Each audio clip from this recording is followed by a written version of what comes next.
Em 28 de junho de 1969, um movimento nascido da revolta contra uma série de invasões e violências por parte da polícia contra os bares LGBTQ de Nova York entrou para a história como a Rebelião de Stonewall. Desde então, os dias 28 de junho celebram a memória deste movimento com a comemoração do Dia Internacional do Orgulho LGBT.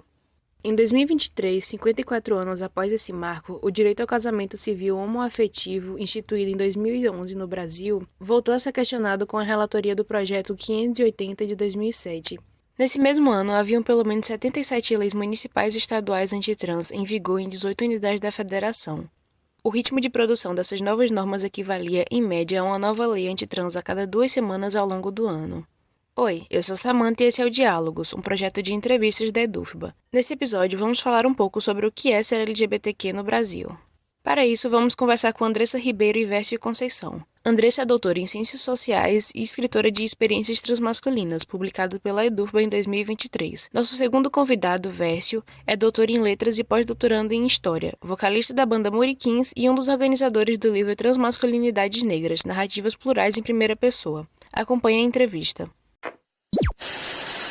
A primeira pergunta Andressa, logo no começo do seu livro, lá na introdução, tem uma parte que eu achei muito interessante, que é que você fala que você foi em um evento e quando você conheceu o primeiro homem trans, que você teve esse movimento de pensar como que eu me tornei uma mulher cis e não um homem trans. E essa foi a pergunta que, de certa forma, te levou para a sua pesquisa. E você, Vércio, é um homem trans, né? É um dos organizadores do livro Transmasculinidades Negras, que traz outros autores e tendo em vista essa experiência de vocês como pessoas e também como pesquisadores que organizaram esses livros, como vocês observam esse processo de construção de si? Que papel tem a subjetividade, a sociedade, a socialização, o desejo, a biologia, etc., nesse processo? Então, Samantha, muito boa a sua pergunta.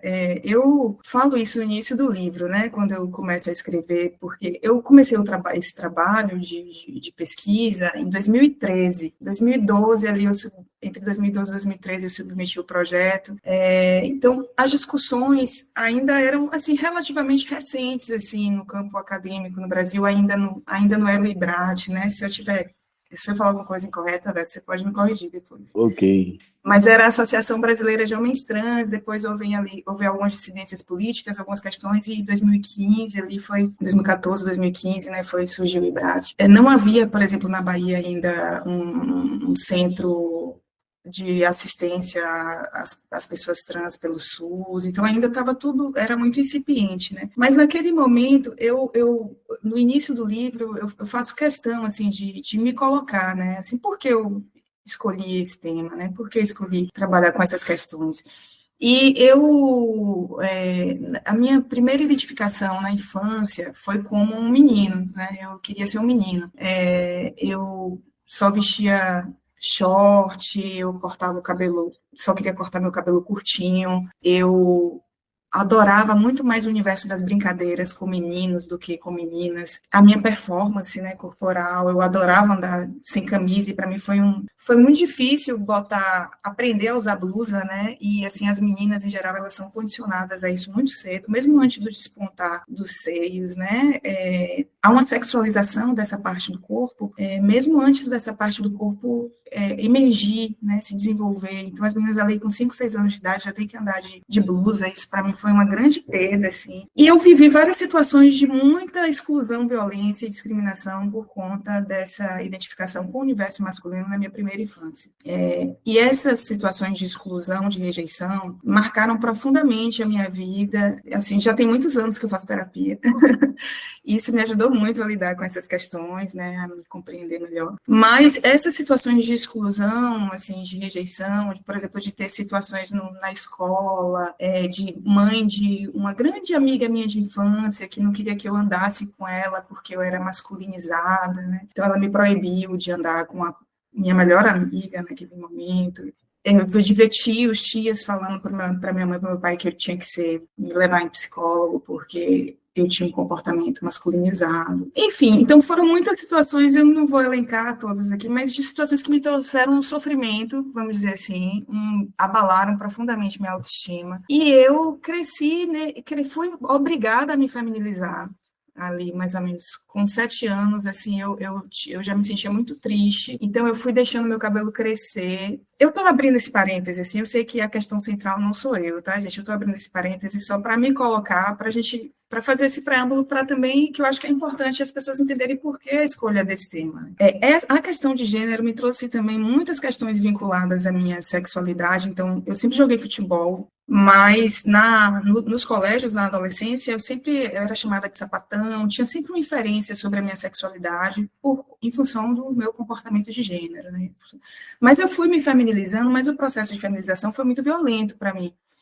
Foi uma perda. Só que eu também passei por esse processo de feminização do meu corpo e também do meu comportamento, e houve uma identificação em alguma medida com depois ali já na adolescência, com, vamos dizer assim, simbólico feminino, né? Considerado feminino, lido como feminino. A minha sexualidade sempre acabou sendo, assim, transitando. Eu já me relacionei com homens e com mulheres, hoje eu namoro uma mulher.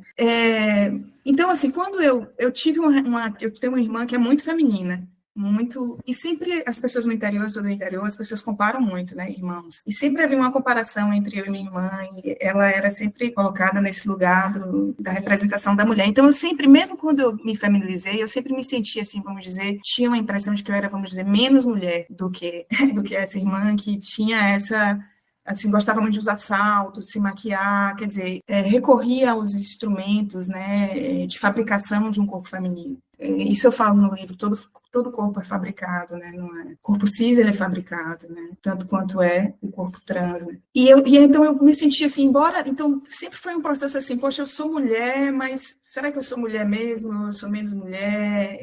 Então sempre tinha, assim, essas questões muito vinculadas, isso me acompanhou, vamos dizer assim, ao longo da minha vida, em alguma medida. Primeiro tinha muito conflito quando eu fui para Salvador, que eu cresci no interior, no interior, as cidades interiorianas da Bahia são muito conservadoras, não que Salvador não seja, mas Salvador tem os nichos, né? E quando eu saí do interior e fui morar na capital, ficou muito forte essa questão da minha sexualidade, assim, né? E eu sofri muito e tive vários conflitos com isso. E decidi estudar, fazer uma etnografia sobre o Beco dos Artistas, que é um espaço de sociabilidade LGBTQIA+, né? E comecei a frequentar o Beco e tal, e que eu morava ali no Garcia, e então comecei a escrever sobre gênero já desde aí, né? Então, a preocupação com as questões de gênero e sexualidade são preocupações, para mim, existenciais, mas para mim toda preocupação existencial, ela tem um cunho social, que diz respeito a uma dimensão de como a gente se relaciona com o outro, de como se dão as relações em uma determinada cultura, em um determinado ambiente coletivo. E daí que eu, Samantha, você fala isso, né,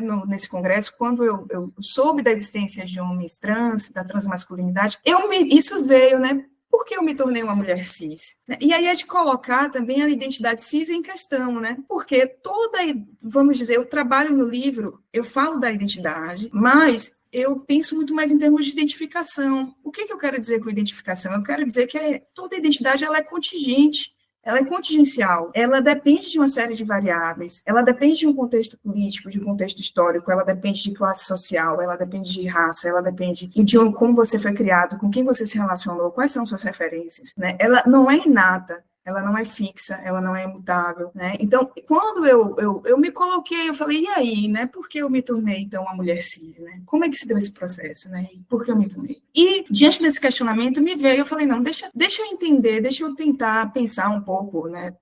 Compreender um pouco as questões que giram em torno dessa temática da constituição das identidades, né? Principalmente no que diz respeito aos gêneros, porque quando eu fui me deparando com essa possibilidade de campo de pesquisa, de estudar esses temas, eu aprendi muito com as pessoas trans, principalmente com o transfeminismo, mas também com as pessoas transmasculinas, eu fui aprendendo, né? E existem muitos receios, né, das pessoas transmasculinas e das pessoas trans, com pesquisadoras cis, e que fazem pesquisas sobre a temática de trans, né, temáticas de gênero, e que são receios, vamos dizer assim, legítimos, em função de todas as situações de discriminação, de rejeição, de objetificação, de exotização dessas experiências. Então, são legítimos.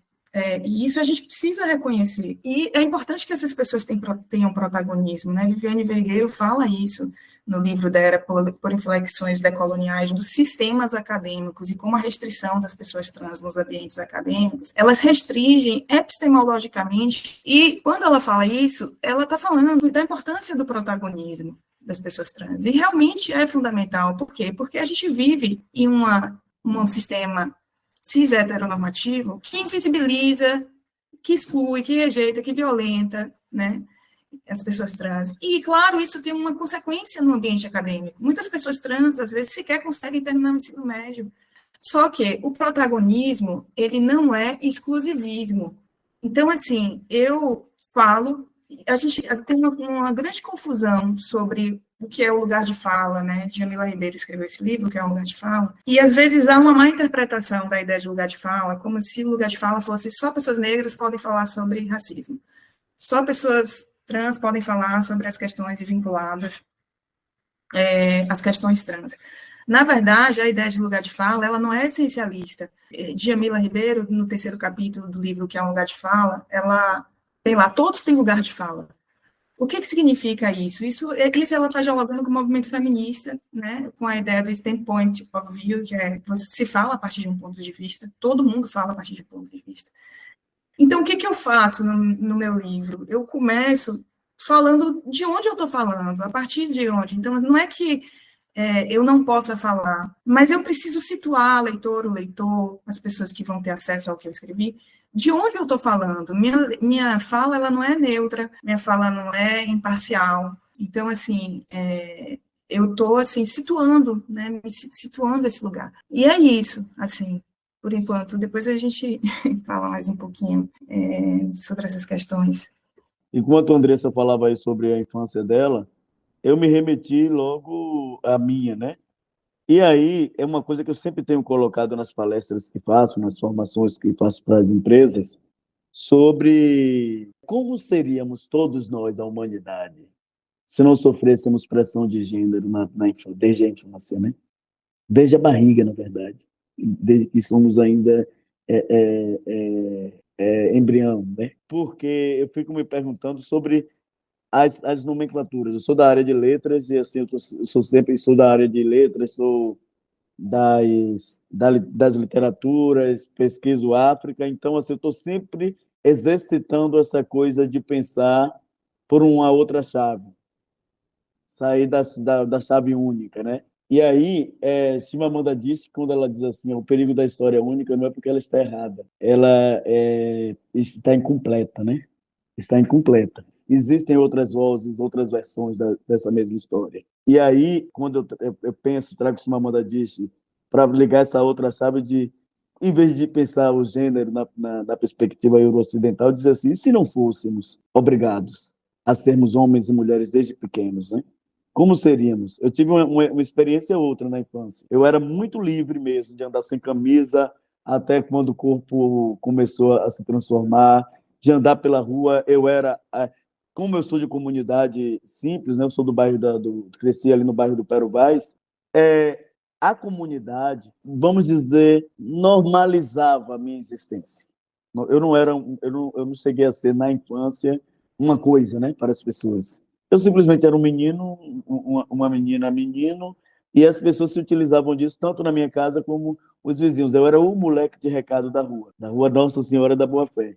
Então, nisso, eu fui exercitando o meu gênero de forma muito experienciando, né? De forma muito livre. Eu não tive grandes questões na infância. As questões surgiram na adolescência, quando o corpo muda e quando eu começo a sofrer uma pressão de gênero. Eu tenho até pensado sobre isso nos adoecimentos psíquicos de nós, pessoas trans. É uma observação que eu estou colocando como pensando alto, né? Vou escrever sobre isso, mas eu vou precisar ouvir, fazer uma pesquisa pequena. Uma coisa que eu observo é, quanto maior a disforia na vida adulta dessa pessoa trans, maior foi a pressão de gênero na infância e na adolescência, principalmente.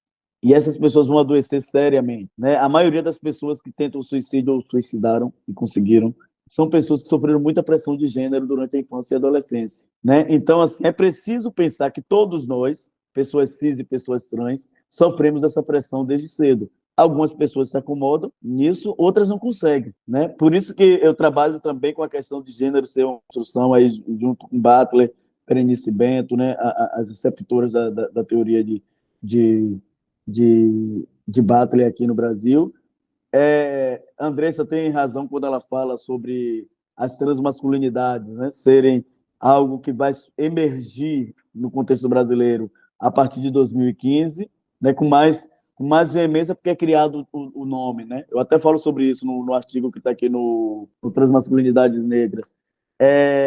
Leonardo Peçanha, junto com o Kaique Lima, faz uma fala muito interessante, está pela Rede Sesc durante a pandemia, sobre as movimentações, né, em torno das transmasculinidades, porque temos uma presença que passa por uma produção de ausência, mesmo nos movimentos de pessoas trans. No contexto LGBTQIAP+, isso se torna muito mais expressivo, né? Mas sofremos esse apagamento. Então, colocado isso, já respondo sobre o gênero nessa linha de pensamento que leva a entender o gênero como uma construção social e adequação ou não adequação ao que está imposto, né? Quando eu vou falar do corpo, eu concordo com a Andressa, a performance corporal, né? No que diz respeito ao gênero, ela está também para o corpo cis, não só para o corpo trans. É importante dizer isso, porque as pessoas colocam o tempo todo como se apenas nós performemos, né, o gênero. E aí, eu vou trazer uma situação aqui, vou tentar ser rápido. Uma vez eu fui convidado para assistir uma discussão numa escola de psicanálise aqui em Salvador, duas psicanalistas e um endocrinologista que iam falar sobre pessoas trans. Elas nos convidaram, estávamos eu, Bruno Santana, né, que está na organização desse livro também, e mais 3 companheiros de movimento. Só tínhamos nós lá de trans. Eu já cheguei achando estranho estar falando sobre pessoas trans. Já existiam pessoas trans conhecidas, né, acadêmicas, né, já que eles estão pensando assim, na cidade eles poderiam ter convidado, né, um terceiro olhar, já que teve o olhar da endocrinologista, por que não olhar trans? Né? Tinha Viviane Vergueiro, eu e Viviane Vergueiro estávamos no doutorado na época. E aí eu já achei estranho isso. Mas para piorar a situação, e aí vem essa coisa do lugar de fala, mas não no lugar comum. Eu vou depois me colocar em relação a isso. Elas falavam sobre pessoas trans, assim, porque pessoas trans se cortam, porque pessoas trans suicidam, como se houvesse um espectro. E foi dizendo assim. Aí eu ia interferir, mas eu fiz, não, eu vou ouvir completamente, vou ouvir tudo e depois eu me coloco. Fui anotando.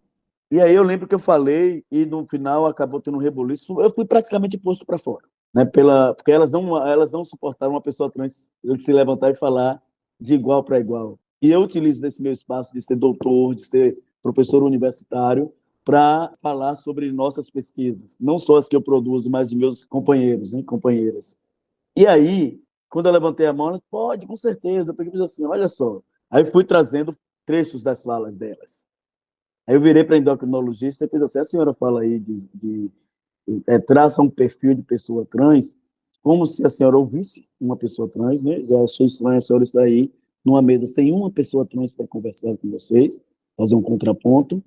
Você fala, mostra-se como uma pessoa que não conhece nada de pessoas, sobre pessoas trans, porque pessoas trans não suicidam por natureza. Inclusive, no movimento social, a gente fala que o suicídio está também para a mesma coisa que eu coloquei aqui anteriormente, a pressão de gênero, as violências que essa pessoa sofreu durante a vida toda, né, principalmente na infância e na adolescência, e muitas vezes o adoecimento chega na vida adulta, a questão não é resolvida, e aí a gente vai ter que falar de classe social, de raça e tudo mais, né, mas eu não vou me estender muito, e ela coloca como se fosse uma coisa inerente à existência trans. O suicídio está para a construção da identidade trans. E aí eu fiz assim, se a senhora ouvisse um pouco, né, pelo menos, já que está interessada, a senhora não é obrigada, mas já que está interessada pelo assunto, a senhora deveria ouvir mais pessoas trans antes de afirmar coisas desse tipo. E aí fiz essa fala, né, explicando sobre como o suicídio se torna presente na nossa população, e falei mais a ela. Sobre a construção de gênero, ela não está apenas para o corpo cis. Todos nós performamos e buscamos a imagem no espelho que nos apraz. A senhora, por exemplo, eu estou vendo aí que pinta o cabelo de louro, não é? Eu pensei, pelo visto, é um louro que a senhora já pinta há muitos anos, né? Aí ela aí fez igual a birra, igual a criança. Eu disse, não precisa responder não, mas por que a senhora pinta o cabelo de louro? Porque a senhora se vê, se acha melhor se olhando no espelho com esse cabelo louro. Assim somos nós. A gente constrói nosso corpo de acordo com o que a gente quer ver no espelho, e não com o que nos impõe. E aí, a gente precisa tirar o gênero dele, precisa descolonizar a forma de pensar gênero. Porque enquanto não mudarmos a chave, vamos continuar pensando realmente que as pessoas adoecem quando não se enquadram, né? E a construção, eu acredito que se não há essa imposição, nós seríamos livres, sem precisar, inclusive, se denominar transgênero. E aí eu volto àquela questão do conceito que eu coloquei, que não foi criado nem por nós, né? O termo transexualidade, transgênero é criado pelo discurso da medicina e da psicanálise e psicologia. Nós apenas tomamos conta e nos apropriamos e criamos outras significâncias, outros significados para o termo. Politizamos, digamos assim, o termo. Mas será que a gente precisaria realmente, se não houvesse essa pressão, né? Então, pensar essas coisas nos faz romper com o que está imposto de forma muito violenta, né? E aí eu estou falando para além do corpo trans, a questão de gênero. No tocante à sexualidade, outra coisa que me chamou a atenção também na fala de Andressa, é muito comum as pessoas elevarem a categoria de gênero, alinharem, né, a categoria de gênero muito com a sexualidade. Nós passamos por isso, uma imposição, né? Como se um homem trans ele não pudesse ser gay ou hétero. Até, por exemplo, para a gente, né? Eu vim me entender como trans com 33 anos, eu estou com 44, ou seja, há 11 anos eu me entendi como trans. E eu já era da academia. Ou seja, não se tratava de uma pessoa que não tinha acesso à informação. No entanto, não havia essa discussão de forma como a gente tem acesso hoje.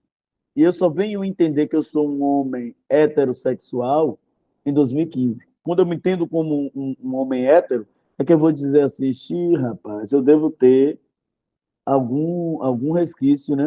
Eu devo reproduzir machismo aí em algum lugar e eu vou começar a observar. Eu não observava o comportamento masculino e observando o comportamento masculino eu fui identificando reproduções no meu comportamento e tentando mudar, né? Fazendo esse exercício de não reproduzir por entender que meu corpo, assim como o corpo da mulher cis, o corpo da mulher trans, o corpo do gay, está sob o olhar violento da masculinidade padrão.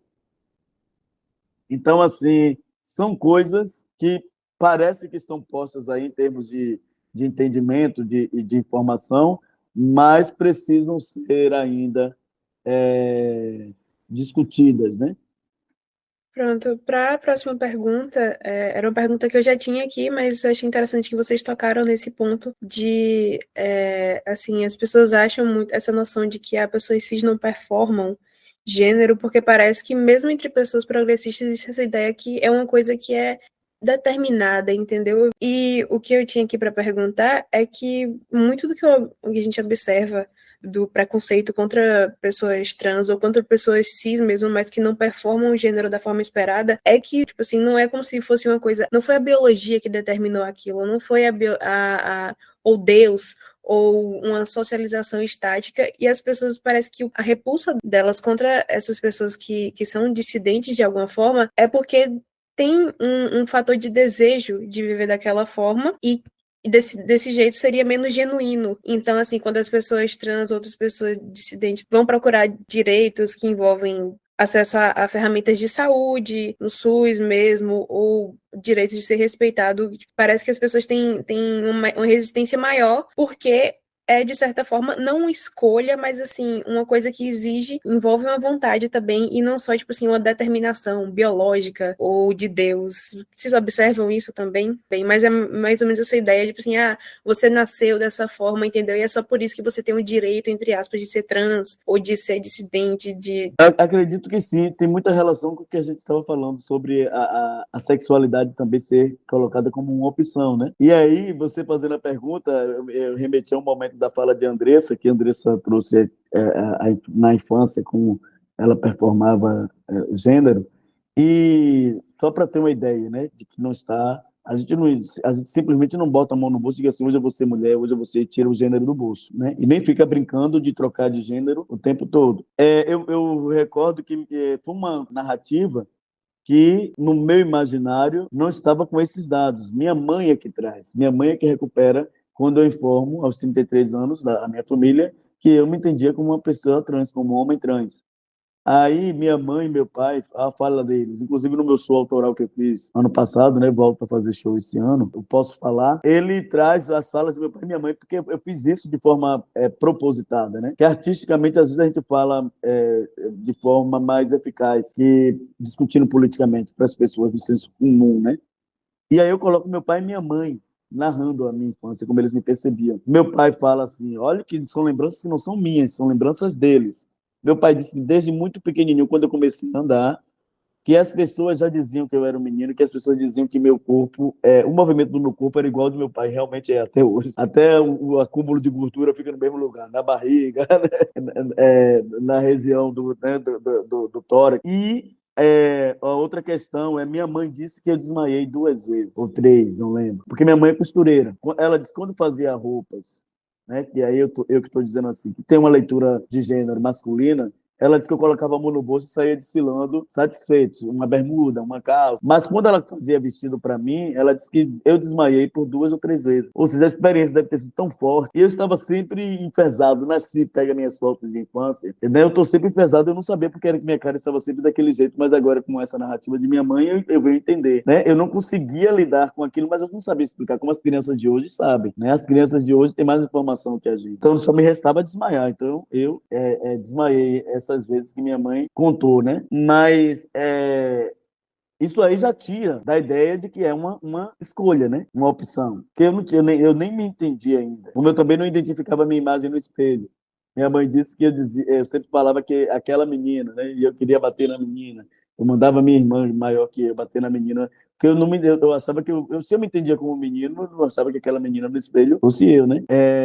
Assim como a sexualidade é algo que eu acho que precisa ser discutido mais ainda. Entretanto, talvez não, porque é entrar naquela lógica do quem nasceu primeiro, o ovo ou a galinha, né? Porque eu acho que são questões de ordens variadas, né? Essa coisa de como se forma, como você se constitui como uma pessoa bissexual, homossexual, lésbica, heterossexual. Por incrível que pareça, a gente tem muito mais explicação para a heterossexualidade. Ela está imposta em todas as narrativas, né? Em todos os sistemas de representação, o discurso hétero está ali imposto. Isso sim é uma aprendizagem. Mas em relação, e é justamente por isso que o discurso dominante coloca como uma doença, né? Como algo que está fora do normal. Talvez o normal seja ser livres, realmente, né? Talvez não, eu tenho quase certeza, porque se a gente volta, para quem estuda as civilizações antigas, vai ver que isso era comum. A questão de gênero, por exemplo, eu que pesquiso África, para os africanos em diferentes territórios, é algo que está bem resolvido. Por exemplo, as pessoas me meteram medo quando eu fui para Moçambique fazer minha pesquisa de campo sobre o que eu poderia sofrer de violência lá. E eu só cheguei lá, não estava harmonizando ainda, já tinha a voz grave que eu sempre tive, mas ainda não era essa voz que eu tenho hoje. Eu só cheguei lá e me apresentei como verso. E isso foi bastante. Eles não ficavam errando meu gênero, meu nome, como aqui no Brasil.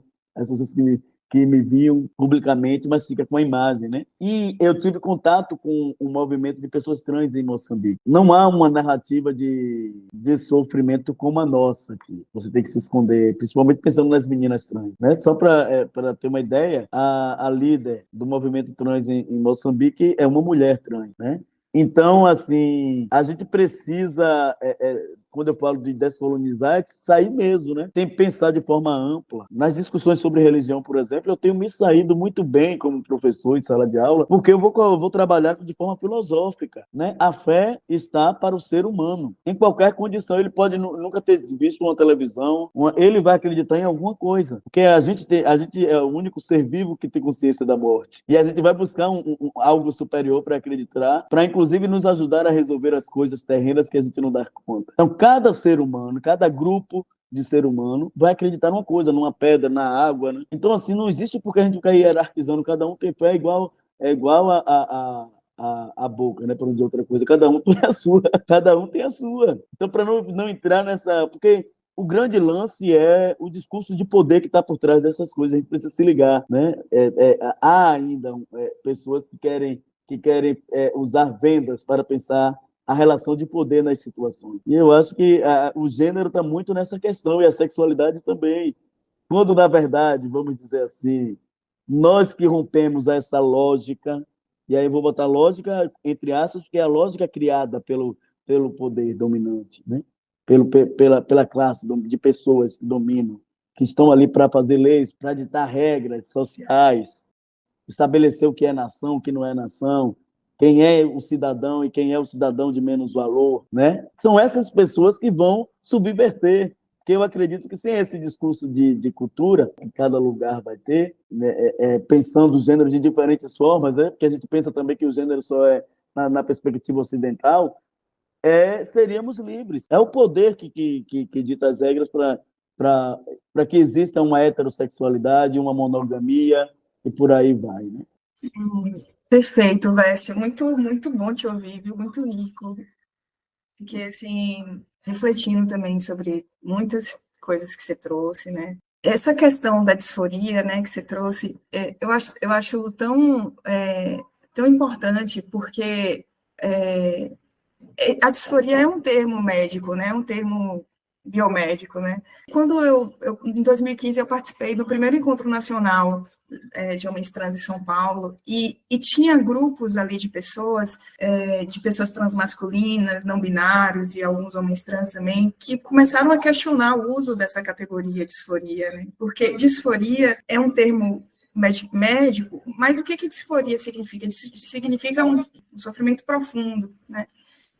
E é muito importante quando o Vécio traz isso, porque eu acho que a gente tem que começar, de fato, a trabalhar para começar a fornecer outras possibilidades interpretativas para as experiências trans que não partam do vocabulário, do paradigma biomédico, né, Vécio? E eu acho que é fundamental você fazer um estudo sobre isso que você falou, escrever sobre isso, né? Isso aparece um pouco no depoimento, nas narrativas de alguns homens trans já aqui, né, de questionamento, né, da disforia como uma categoria biomédica.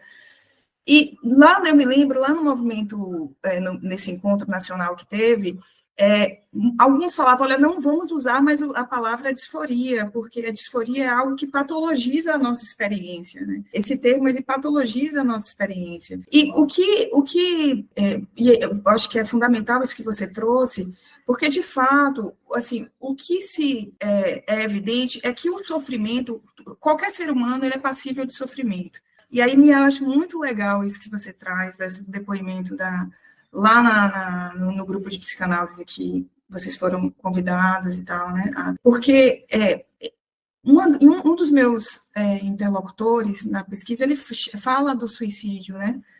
Desse pensamento do suicídio. E eu, junto com ele, a gente vai pensando, e é justamente isso, a emergência do pensamento suicida, ou seja, de retirar a própria vida, vem justamente não em função de que as pessoas trans, elas carregam um sofrimento que lhe é, vamos dizer assim, inato, não, que lhe é determinado vamos dizer, por uma falha psíquica, ou por um transtorno, ou por uma falha hormonal, não. O sofrimento psíquico, ele está ligado a causas sociais, ele está ligado a um tipo de estrutura social, né? Então, assim, eu falo isso no livro, aí falando um pouco da questão da biologia, Samantha, assim, eu tento, a questão, já se discute, Berenice Bento, inclusive, Judith Butler, e o movimento Stop Trans Pathologization, né, já existe um movimento internacional há muito tempo de que fala, olha, a experiência trans, ela não é uma patologia, né, isso já está colocado. Eu acho que agora é preciso fazer um movimento de fornecer outros paradigmas interpretativos, né. Eu tento fazer um pouco isso no livro, e aí uma das coisas que eu percebo é que, assim, por exemplo, o paradigma biomédico, ele vê a experiência trans como uma incongruência entre sexo e identidade de gênero, né? E aí, a própria ideia de separação entre sexo e identidade de gênero é uma ideia da modernidade e é uma ideia ocidental, né? Porque de onde vem a ideia de sexo? De um corpo irremediavelmente marcado por um sexo. Quer dizer, é como se um corpo ele não pudesse contornar ou ele só pudesse existir através de uma perspectiva dicotômica do sexo, né? Quer dizer, aquele corpo ele é como se ele não pudesse ter existência dentro do mundo simbólico cis heteronormativo, se ele não é marcado ali desde o momento do nascimento, e ali o próprio ato de você dar o nome ele já é engendrado. Então, a primeira marca que alguém carrega desde o momento do nascimento é o seu sexo, o seu gênero. Então, o que eu percebo? Nas narrativas, eu tive um interlocutor e ele, inicialmente, ele não se identificava como homem trans, porque eu acompanhei algumas pessoas durante vários anos, conversando, encontrando, e inicialmente ele tinha um questionamento muito forte da identidade de homem trans, ele era um homem trans, depois ele passa a se identificar como homem trans, tá, gente? Por isso que em alguns momentos eu vou falar desse momento em que ele ainda não se identifica como homem trans, depois ele passa a se identificar como homem trans. Mas logo no início do nosso contato, ele só queria ser reconhecido como um homem. E a identidade de homem trans para ele chegou também de uma maneira muito violenta, com homens trans brancos que falavam que ele tinha que se hormonizar, que ele tinha que retirar os seios, que ele só seria homem de verdade se ele retirasse os seios, se ele se hormonizasse. Né? E ele falava, olha, eu não quero, inicialmente, eu só quero ser reconhecido como homem, eu não quero necessariamente fazer uma mamoplastia masculinizadora. Talvez eu queira me harmonizar, mas isso ainda é um pouco confuso para mim. Então, como isso chegou de uma maneira muito violenta para ele, essa questão da obrigação de assumir, vamos dizer assim, uma identidade, ele passou a questionar a identidade de homem trans, né? Então, ele questiona, mas isso é tão louco, porque as experiências trans, às vezes, elas são tão capturadas pelo saber biomédico, né, pela violência do saber biomédico, e às vezes a única possibilidade de você ter acesso às modificações corporais, ao processo de transição corporal, ele depende, às vezes, desse sistema de poder que é o sistema biomédico, né, que fala que, muitas vezes, as pessoas trans têm que, inclusive, se autodeclarar como transtornadas, né, para ter acesso, né, o laudo, né, hoje em dia já não é obrigatório, mas muitos endocrinologistas ainda pedem laudo, mesmo não sendo mais obrigatório, mesmo a identidade trans tendo saído em 2018 do Código Internacional de Doenças, ligados aos transtornos psíquicos. Em 2018, a transexualidade ela deixou de ser considerada um transtorno psíquico, só que ela ainda permanece no CID como ligado ao setor de questões vinculadas à saúde sexual, né?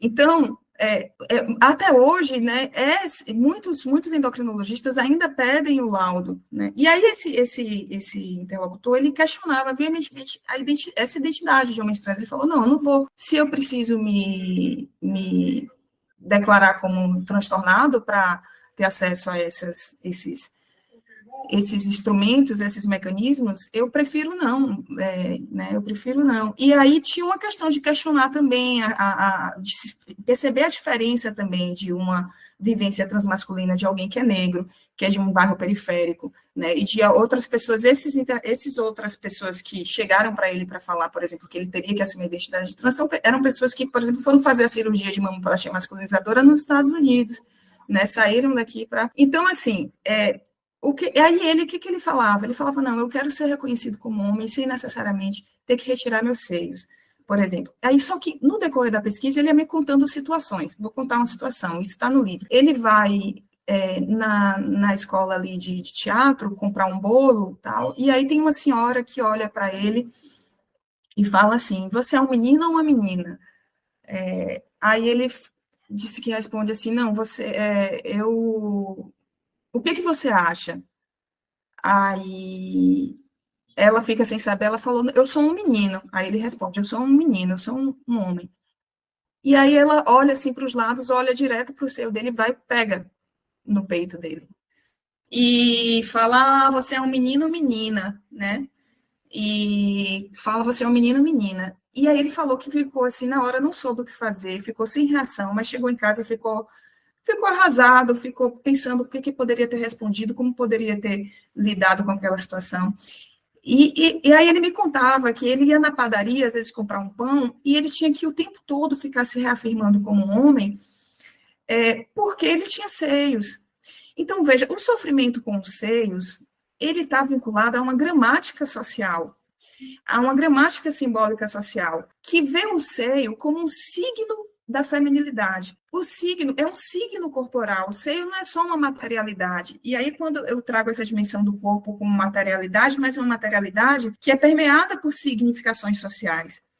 Então, às vezes, ele falou, pô, eu vou precisar retirar o seio para ser reconhecido como um homem. Porque eu vivo uma gramática linguística, cultural, social, que se eu tiver seios, eu vou ser imediatamente posicionado no lugar de mulher. Então, a disforia, por que eu estou falando isso? O sofrimento causado pelos, vamos dizer assim, que alguns interlocutores falam, não, eu tenho uma disforia enorme com o meu peito, né, com os seios. Mas a disforia, esse sofrimento, ele não é, a gente tem que entender, e aí por isso que eu falo da importância de trazer outros paradigmas interpretativos. Esse sofrimento, ele não é pelo seio em si mesmo, mas é como o seio, uma parte do corpo, posiciona os nossos corpos dentro de uma gramática gendrada, dentro de uma gramática social, né? Então, por exemplo, a voz.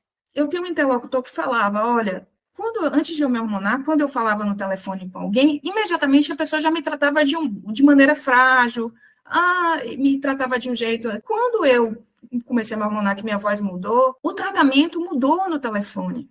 As pessoas têm mais respeito, né? E tem mais respeito porque a minha voz, ela mudou também. Então, os signos corpóreos, eles adquirem significados a partir de uma determinada gramática normativa. Então, a disforia, né, que é esse sofrimento, na verdade, aí eu até falo isso no livro, vamos tentar utilizar, eu falo isso, mas não é, aí eu falo, não é uma coisa minha, isso é uma ideia trazida por pessoas transmasculinas, algumas pessoas, claro, porque existe um espectro, isso eu ia até falar, existem alguns interlocutores que incorporam o discurso biomédico também, né, e quanto mais próximo, e eu ia te falar isso, quanto mais próximo, talvez até você já tenha percebido isso conversando com outras pessoas, mais próximo alguém está do discurso biomédico, mais sofrimento há com o corpo também, mais sofrimento há. Então, assim, mais a sensação, por exemplo, de incompletude, porque o saber biomédico está pautado em um padrão de corpo,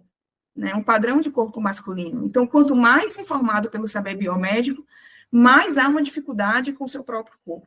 Quanto mais as pessoas se distanciam do saber biomédico e passam a ser informadas por um saber social, entendendo o gênero como uma construção social, entendendo que o corpo, ele não é imediatamente marcado por um gênero, mas isso ameniza o sofrimento psíquico dessas pessoas, menos sofrimento há. Então, o sofrimento, ele está vinculado a isso. O que eu falo? A ideia de incongruência, eu tento, assim, eu tento questionar ao máximo a perspectiva do determinismo biológico dentro das experiências, e isso não é só uma posição minha, isso é algo que vai se mostrando pelas próprias narrativas dos interlocutores, né? O que a modernidade faz? A modernidade cria uma separação entre corpo e psique, entre corpo e psique. Isso é uma divisão criada pelo mundo ocidental moderno, certo? Então, quando a modernidade ela faz isso, o que os modernos fazem? Os modernos dizem, olha, uma coisa é a natureza não tem nada a ver com o mundo social, outra coisa é o mundo social não tem nada a ver com a natureza. E aí, o que a ciência faz? Aí eu tô lembrando muito aqui de um autor que chama Latour, vou fazer a referência para não parecer com uma coisa que eu tirei do nada. Mas Latour fala que a ciência, os cientistas, eles acham que o que eles fazem é só dizer sobre a natureza. Não, minha função aqui é dizer sobre os fenômenos naturais. Só que o que Latour fala? Embora os modernos criem um texto de que há uma separação entre natureza e sociedade, o tempo todo eles estão misturando natureza e sociedade. O tempo todo natureza e sociedade estão se misturando. Natureza e relações sociais, natureza e visão social de mundo estão se misturando, certo? Então, o que acontece? Só que quanto mais se mistura e menos se percebe isso, mais se cria situações de violência, situações de dominação, né? Então, o que acontece? O que o saber biomédico faz? Como o saber biomédico ele parte dessa separação entre corpo e psique, ele só encontra uma possibilidade de explicação para a experiência trans, que é ou é um problema puro do psiquismo, ou é um transtorno mental, ou é um problema que está incrustado no corpo, na natureza, como uma falha, né? Aí tem médicos, inclusive eu cheguei a entrevistar uma pessoa que coordenava, um médico psiquiatra, que coordenava um ambulatório, né? E ele chega a afirmar que é um problema, vamos dizer assim, da formação do cérebro, entendeu? Então o saber biomédico, ele fica restrito, ele não olha a dimensão social. Então, primeiro, ele parte da separação, então só resta, quando você assume essa separação entre natureza e sociedade, você restringe a possibilidade de compreensão, né, das expressões de gênero. E aí eu não falo só das expressões trans, eu falo das expressões cis também. Só que o que acontece? As expressões trans de gênero, elas tensionam a normatividade, né? E quando elas tensionam a normatividade, isso... Por que tanto, você falou, por que tanto ódio, né, às pessoas trans? E aí eu acho que como eu falei, uma das primeiras coisas que marcam a nossa identidade é o gênero. Ó, você é homem, você é mulher. Isso vem como uma certeza, que as pessoas cis carregam isso como uma certeza. E quando você diz do gênero de alguém, você está direcionando um caminho para aquela pessoa. Você está falando, olha, você praticamente está definindo todo o destino daquela pessoa. Você está dizendo, ó, se você é homem, você vai gostar de mulher, você vai casar, você vai ter filhos, né? Você está conduzindo, vamos dizer assim, a vida daquela pessoa. E essa condução, ela se dá, vamos dizer assim, fundamentada em uma certeza. Só que essa certeza, o que as experiências trans nos mostram? Porque as pessoas cis, elas não questionam a sua constituição, né, de sentido, de gênero, porque elas não sofreram as violências que as pessoas trans viveram, porque a experiência delas não é uma experiência questionadora das normas, né? Então, a modernidade, ela parte dessa separação entre natureza e sociedade, e ela parte de uma outra dicotomia. Qual é a outra dicotomia? De que os corpos, eles ou são corpos de homens ou são corpos de mulheres. A perspectiva ocidental, ela cria a categoria do sexo, Foucault, né, vai explicar isso, de como surge a categoria do sexo. Nem sempre o corpo ele era dicotomizado em função da genitália, mas o mundo ocidental acredita que o sentido de um corpo ele é dado imediatamente por uma de suas partes, né, que é a genitália. Então, o sentido de um corpo ele é determinado pela genitália. E o que as experiências trans nos ensinam, a todos nós, de que o sentido de um corpo ele não é imediatamente determinado por uma genitália, de que isso é uma ficção linguística, isso é uma ficção do mundo ocidental, constituída no campo cultural, né? E o que eu estou propondo no trabalho, no livro? Uma perspectiva perceptual do corpo. O que eu quero dizer com isso? Eu quero dizer que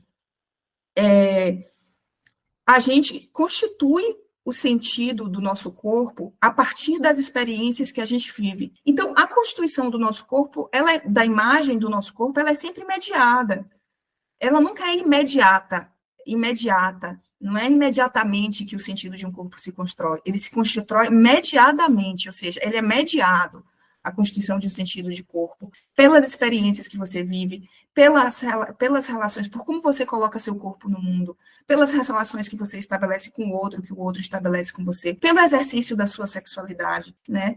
E aí, por isso que no livro eu prefiro, ao invés de usar sexo, orientação sexual e identidade de gênero, eu prefiro falar em desejo, em corpo e identificação, né? Desejo, corpo e identificação. Então, assim, eu tento, né, mostrar um pouco isso também, né, dessa relação entre corpo, gênero e desejo, né, na constituição, né, das identidades, dessas identidades, desses lugares, e tentando fornecer outros paradigmas de interpretação que não sejam os paradigmas biomédicos, né, patologizantes, né.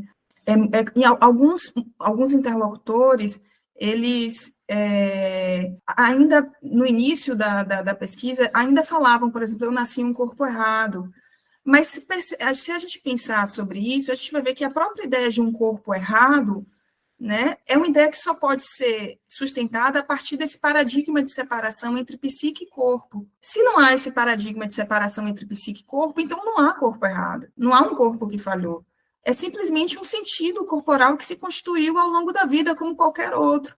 Quando você estava falando sobre a questão de, tipo assim, são corpos que estão indo contra um sistema de normatividade no sentido, tipo assim, de lei mesmo, me veio essa pergunta aqui, que é um discurso comum que a gente vê mesmo entre pessoas progressistas também, é que pautas como a pauta LGBT é uma pauta identitária que não abrange toda a população, então ela deveria ser secundária. E muitas vezes votações no sentido de lutar por direitos ou votações que tentam tirar direitos de pessoas LGBTs, muitas vezes as pessoas acusam de ser uma cortina de fumaça contra pautas verdadeiras. E aí, ao mesmo tempo, a gente vê que, tipo, o Brasil tem uma produção insana de leis anti-pessoas trans, tanto que só no ano passado foram apresentados 283 PLs. E aí, como vocês entendem essa meio que dissonância cognitiva entre as pessoas falarem que é uma pauta que é identitária, então não é uma preocupação real, não deve ser uma preocupação real para as lutas, e ao mesmo tempo ter essa movimentação tão grande? Como vocês veem isso? Incrível que pareça, Samantha, eu venho pensando muito sobre isso, porque assim, como crítico que eu sou de cultura, né, eu tenho observado muito os discursos e os comportamentos, sobretudo no campo da política, mas também na militância. Estamos num momento de muitos avanços, mas também beirando uma... eu vou utilizar o termo aqui, talvez até de forma politicamente incorreta, mas é o que chega perto do que eu quero dizer. É como se fosse uma esquizofrenia coletiva, né? As pessoas falam coisas e agem de formas completamente contraditórias, né? Sobre isso aí, principalmente, a gente vê uma galera que se diz progressista, com esse tipo de fala, como você coloca aí, né? Não precisa discutir raça, a gente tem que discutir classe. Primeiramente, importação de teorias que vêm de outros lugares, outras situações, outras relações raciais, né? E aí, acho que eu falei isso no início, né? Que as pessoas estão em meio a tanto avanço, academicamente falando, que o Brasil pode se colocar, né, num lugar que, em termos de construção de conhecimento, a partir das universidades, né, também, mas não só, o que a gente tem produzido de conhecimento, acionado outras epistemologias para, inclusive, corrigir, né, a narrativa processada pela Europa, no primeiro momento, mas depois a gente tem os Estados Unidos como esse grande imperador, né? Temos convivido, mesmo dentro da academia, com movimentos eu vou chamar aqui bem diretamente, de emburrecimento. As pessoas não leem mais, as pessoas não querem ler leituras mais profundas, né? Nos levem a realmente pensar uma questão levantada. A gente prefere ficar com o que as pessoas dizem nas mídias sociais, nas redes sociais, né? Outra coisa, a gente quer se guiar pelo famosinho do Instagram, sem saber, aí muitas vezes diz, o que é aquele famosinho produziu de conhecimento? Nada. Ele leu alguma coisa e traz sua visão crítica, muitas vezes até legal, mas que tem um papel ali no Instagram, e vamos dizer assim, para comunicar para o senso comum. Mas será que ele realmente vai me ajudar a pensar uma questão seriamente, né? E aí fica reproduzindo o que não foi aprofundado e vai sendo cada vez mais, se tornando mais raso, e chega ao que você colocou aí, né? Pessoas progressistas falando contra a luta por dignidade de grupos não hegemônicos, né? E isso me entristece muito, porque onde é que a gente vai chegar? Porque as pessoas dizem que discutir gênero na perspectiva cis mesmo, né? Vamos colocar no feminismo, é uma balela que a gente deveria estar discutindo outras coisas. Mas aí o feminicídio continua, mesmo com a Lei Maria da Penha, o feminicídio ainda é alto, né? Assassinato motivado por homofobia. Muitos homens gays, brancos e negros têm morrido ainda. né, em pleno século XXI, por serem gays. Transfeminicídio, meu Semana Deus, é retrasada, maior que inclusive, tudo. né? Teve Hã? semana retrasada, inclusive, enquanto eu estava preparando as perguntas, eu lembro que teve o assassinato de um menino muito jovem lá em São Paulo, e a decisão da justiça foi por falar que não foi motivado por Não foi motivado homofobia, por... sendo que, tipo assim, se apropriava de um aplicativo voltado para homens gays, então... Mas é isso, que é uma forma de dizer que o problema não existe, né? É você negar. Por exemplo, não sei se vocês sabem, mas se as meninas trans morrem por transfeminicídio, os meninos trans são vitimados pela. Porque eu coloco vitimados porque eu já coloquei aqui numa fala anterior, o suicídio é um problema social da população transmasculina negra, sobretudo. E fica subnotificado porque isso sequer é falado em âmbito maior, né? Fora da militância, das militâncias, principalmente trans. Quase isso não é falado. A gente sabe porque a gente está nas bolhas. E é algo comum de. Me parece até que, pelo menos para mim, não tem chegado nos últimos meses. Mas era assim, na semana, 2 casos. Ou então alguém pedindo ajuda porque estava tendo pensamentos suicidas. É muito comum. Eu nunca convivi tanto de perto com narrativas de suicídio. Ou seja, é um problema social. Mas isso não é um problema ainda. É problema para a gente. Para o que está colocado aí como normal, inclusive pode até fazer parte da condição, como a médica colocou, né? A endocrinologista colocou, da coisa de quem manda ser trans. Né? Aí ficou maluco, suicidou. Então não vira um problema social. Né? Ninguém vai entender que essa pessoa que chega a suicidar, ela passou por um sofrimento na infância, na adolescência, foi posto para fora de casa, está sem emprego, por conta isso que a Andressa coloca aí é muito bem, né? Da feminilização, masculinização do corpo para atender a uma cisnormatividade, para chegar perto, para chegar a uma leitura cis, não se deu da forma correta porque essa pessoa não teve condições financeiras de fazer cirurgias e usar hormônios. Hoje não, que já é distribuído nos postos de saúde. Aqui em Salvador, no Hospital das Clínicas também tem hoje um ambulatório. E aí não vai pensar nisso. Não vai pensar nos problemas sociais que essa pessoa sofre, né? Na falta de emprego, por conta do corpo que é coisificado, por não estar no padrão de gênero ainda, nem de um lado nem de outro. E aí, esse discurso progressista tem me assustado. Quando não é isso, temos um movimento negro, né, em seus várias facetas, falando vidas negras, usando a hashtag que vem dos Estados Unidos, vidas negras importam. E eu já perguntei isso em várias situações. Eles ficam sem me dar resposta. Eu digo assim, quando é que vidas negras, LGBTQIA+, vão caber nessa hashtag? As transmasculinidades que mais morrem são as transmasculinidades negras, que mais sofrem violência, que mais sofrem de desemprego, né?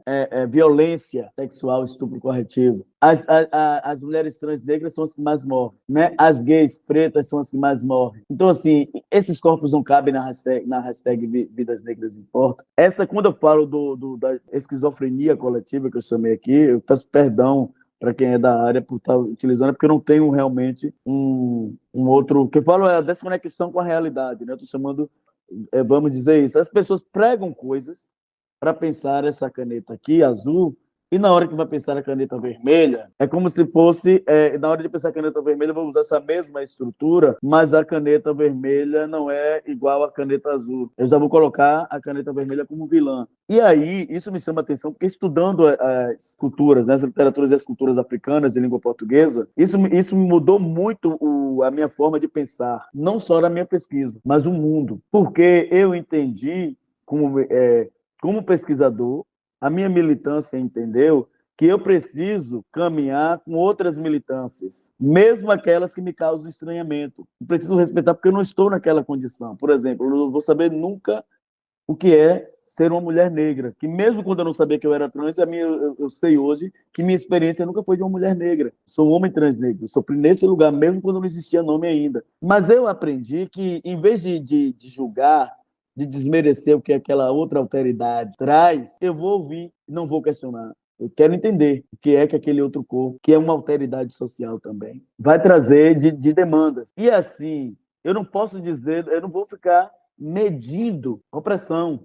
Aí ficamos nós do lado de cá, buscando um caminho de desmerecer as outras autoridades, querendo sobrepor, né, uma coisa a outra, importando conceitos, estrutura de pensamento que não cabe para ler o Brasil, mas porque está bonito, está na moda. É porque assim, porque todo toma cola os discursos no céu da boca como chiclete e sai cuspindo. Então é preciso a gente pensar, fazer essas críticas internas. Eu acho que estamos nesse momento. A gente precisa parar de estar com o dedo apontado para o outro, que é o tempo todo apontando o agressor, o opressor, e nós mesmos reproduzindo comportamentos de opressor. Né? Olha o que a Andressa trouxe aqui, que uma das pessoas que ela ouviu, né, na pesquisa se sentiu oprimido pela pressão dos pares.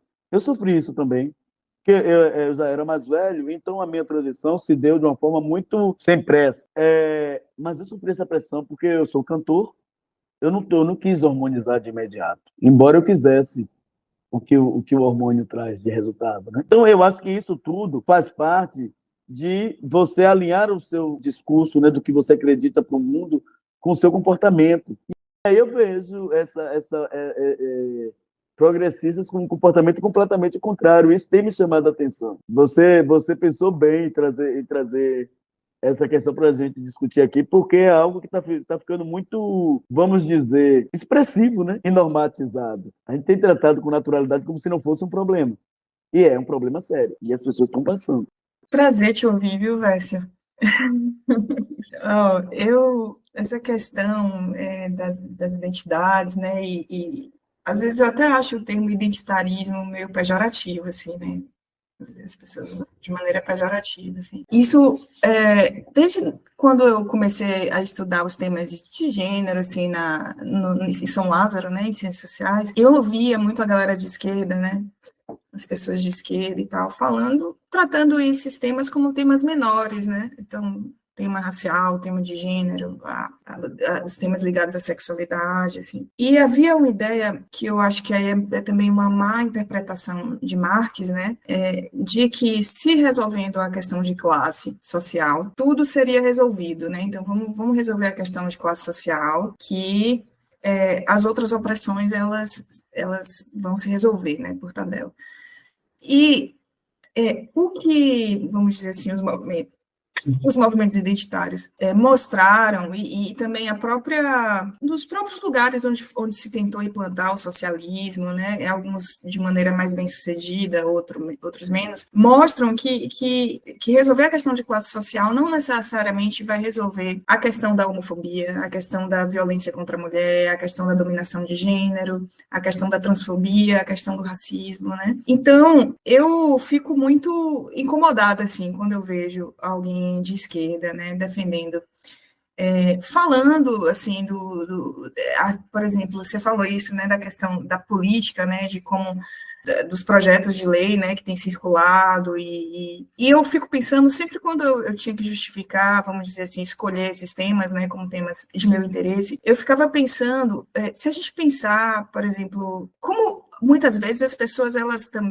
são tocadas a participar do mundo político por questões que, às vezes, também lhe tocam pessoalmente. E às vezes, o discurso de classe, porque, assim, é complexo, porque, às vezes, você é uma pessoa pobre, né, uma pessoa que tem menos poder aquisitivo, mas você pensa como a burguesia, você pensa como quem detém o capital. Isso não é responsabilidade de quem vive isso, mas é responsabilidade de uma dominação ideológica, né? Então, assim, a gente reproduz essas posições, esses pensamentos que fazem parte de quem está no lugar de dominação. E isso não é uma coisa, não é teoria da conspiração, não é uma coisa...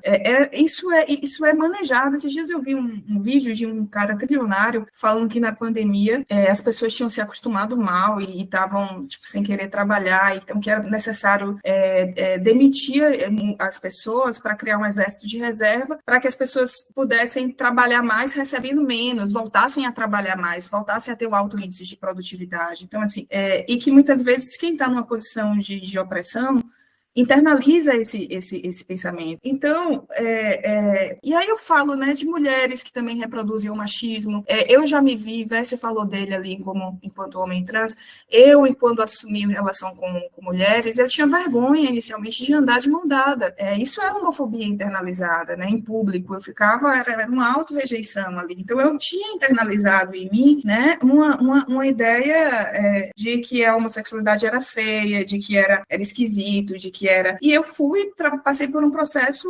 de desconstrução, né? Eu tenho grandes amigas negras que falam, por exemplo, a transição capilar, que foi um processo, porque você é informado por esse pensamento dominante, né? Imagine, se tem uma pessoa indígena que cresce ouvindo que ser índio é preguiçoso, que ser índio é feio, que ser índio... Essa pessoa vai crescer acreditando nisso, né? Então, às vezes o discurso de classe, o que eu percebo, eu sinto uma força enorme dos movimentos identitários, né? Dos movimentos vinculados, que são chamados de identitários, né? Então, eu acho assim que eles tocam por exemplo, aquele movimento que teve Ele Não, né, que foi movido por mulheres, e eu acho que os movimentos identitários, eles têm provocado mudanças radicais no Brasil, assim, eles têm trazido mudanças, né, e eu acho que isso assusta muito, né, assim, eu acho que o bolsonarismo, uma vez ou outra eu penso nisso e tudo, tem uma relação forte também com a masculinidade hegemônica, né, tem uma relação forte com o machismo, tem uma relação forte com a transfobia, tem uma relação forte com a homofobia. Então, assim,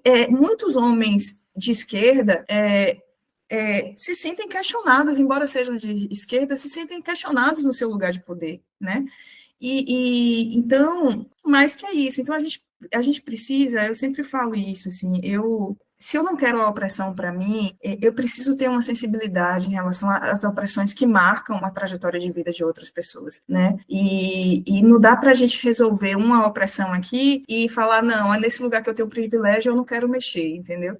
A gente precisa construir espaços de diálogo. Acho que foi Angela Davis que falou isso. Se é uma mulher negra, né? E Lélia Gonzalez falava também da empregada doméstica, né?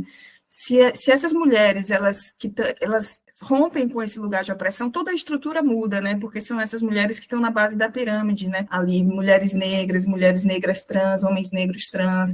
Então, assim, as lutas identitárias, elas são fundamentais, assim, elas são importantíssimas. A gente vê, o Brasil é um país ainda extremamente racista, transfóbico, homofóbico, machista, mas classista, mas a gente teve avanços nos últimos anos, né?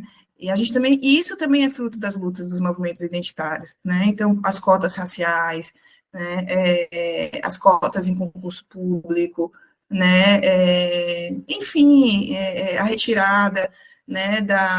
A conscientização, eu acho que já existe hoje, que é maior. Claro que ainda a gente vive um país eminentemente transfóbico, mas eu acho que a luta do movimento trans já surte efeitos, né, já tem efeitos. Enfim, a Lei Maria da Penha. Então, a gente tem conseguido conquistas políticas, né? Isso não também, agora, isso eu acho que Vécio trouxe coisas importantes, e ele falando isso, né, dos movimentos. Às vezes a gente tem que ter cuidado também para a gente não reproduzir dentro dos movimentos os autoritarismos que a gente questiona. Né? Então, eu acho que isso é preciso ter cuidado com isso. E o opressor e oprimido não são posições fixas. Né? Franz Fanon falava isso em Peles Negras, Máscaras Brancas.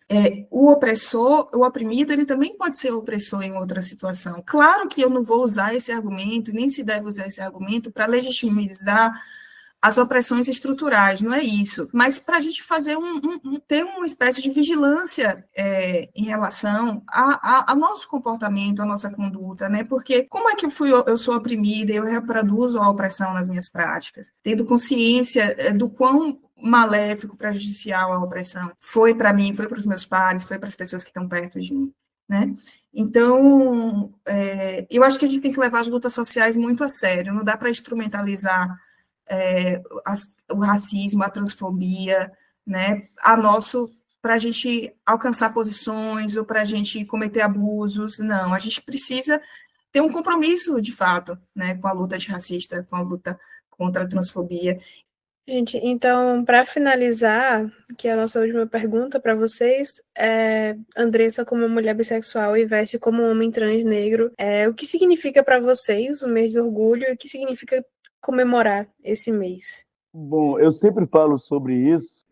Eu sempre digo, antigamente eu era contrário a essas datas, né? De assim, uma data uma vez no ano, só que é preciso pensar nessas datas como o espaço que a gente tem para compartilhar nossas questões com o público, né? Quando os meios de comunicação se abrem para nossas vozes, né? Então, assim, eu acho que também é importante demarcar personalidades, né? De alguma forma, acontecimentos, personalidades que fazem com que essas datas estejam no calendário específico para isso, né? Para algo. Antigamente eu era muito contrário a isso, mas hoje eu entendo politicamente a necessidade. É bom falar sobre a visibilidade, né? LGBTQIAPN+. É bom falar sobre a visibilidade trans, porque assim, são nessas, vamos dizer, são as brechas que aparece para que a gente apareça, né? Estão aí para que a gente surja, para ter 5 minutos de ousadia para falar um pouco sobre nossas questões, que muitas vezes são faladas de forma muito rápida, né? São temas que as pessoas não querem na sala de estar. E aí eu acho que, de alguma forma, quando se marca no calendário esses momentos para as identidades, considerando toda a diversidade, quando a gente pensa, né, identidade, eu acho que é importante, é importante a gente se colocar. É isso aí. Muito obrigado pelo convite, Samara. Obrigada a você por aceitar participar. Então, essa ideia do orgulho, às vezes me soa um pouco, eu não sei, eu tenho alguns questionamentos assim, em relação a isso, que está muito ligado a uma preocupação por exemplo, essa coisa de você ter que se assumir, né? Às vezes, por exemplo, uma pessoa heterossexual, ela não tem que se apresentar e falar, olha, eu sou heterossexual, tenho orgulho de ser heterossexual. Então, às vezes, eu acho que o orgulho, ele está muito vinculado a um lugar de minoria em que nós somos colocados, né? Então, veja, gera uma ambiguidade, né? Então, ao mesmo tempo que eu concordo com o Vécio, eu acho que é importante a gente aproveitar esses momentos né, ter essa visibilidade, eu acho que a gente tem que ter consciência de que essa é uma identidade política, né? A gente não é uma espécie à parte. A dimensão isso tudo, isso de diferenciação, né? De identidade mesmo, ela, como eu falei aqui, ela é contingencial, e às vezes é o contexto político que nos obriga a gente a se apresentar dessa forma, né? Então, eu acho que, no fundo, a gente precisa também comemorar essas datas, aproveitar esses espaços, mas se trabalhar para não se ver, né, como desconstruir as ideias de anormalidade, as ideias de uma diferença essencial, de que nós somos essencialmente diferentes, né? De entender que as tensões de gênero, de sexualidade, elas perpassam qualquer existência, né? Seja cis, seja trans, seja hétero, seja homo, né? Que essas classificações também são classificações que surgem muito do contexto biomédico, no século XIX, tem uma datação histórica, né? Nem sempre, nem todas as culturas existem tais definições. Então, eu acho que é importante a gente, né, comemorar, a gente, de fato, aproveitar de que isso é uma ferramenta política, é uma estratégia, né, de que as nossas vidas, as nossas subjetividades, elas são muito mais complexas assim, do que esses papéis fixos, né? Não sei se deu para responder. Agradecer também de novo o Vécio, Samanta, foi maravilhosa a conversa, a gente foi ótimo. Muito obrigada. Obrigado, Andressa. Obrigado, Obrigada, gente. Obrigada. Tchau, gente. Tchau. Tchau.